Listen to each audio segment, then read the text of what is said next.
স্বার্থপরের special স্ক্রিনিংয়ে উপস্থিত অভিনেতা দেব এবং জিতের মতো মেগাস্টারদের উপস্থিতি সহ সম্পূর্ণ নতুন মোড়। এ যেন শুধু সিনেমার স্ক্রিনিং নয়, টলিউডের এক বিশাল তারকা সমাবেশ। কোয়েল মল্লিকের স্বার্থপরের বিশেষ সন্ধ্যায় এক ফ্রেমে দেখা গেল বাংলা সিনেমার ৩ পাওয়ার হাউসকে, কোয়েল, দেব এবং জিত।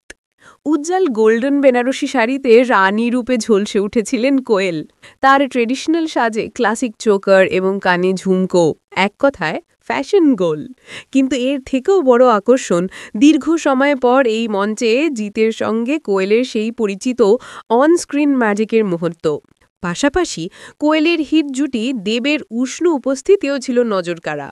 ছবিতে আরও দেখা যাচ্ছে প্রবীণ অভিনেতা রঞ্জিত মল্লিক এবং তার পাশে চিরঞ্জিত চক্রবর্তীর মতো কিংবদন্তিরাও উপস্থিত।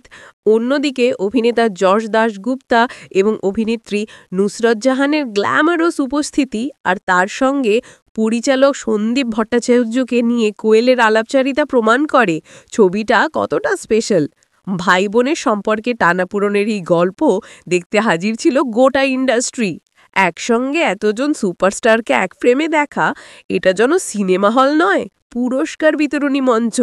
কোয়েল মল্লিকের ফ্যাশন এবং তারকাদের এই মহামিলন নিয়ে আমাদের বিশ্লেষণ যদি আপনার মন ছুঁয়ে যায়, তাহলে অবশ্যই আমাদের ইনস্টার চ্যানেলটি সাবস্ক্রাইব করুন এবং পাশে থাকা বেল আইকনটি প্রেস করে আমাদের সঙ্গে থাকুন।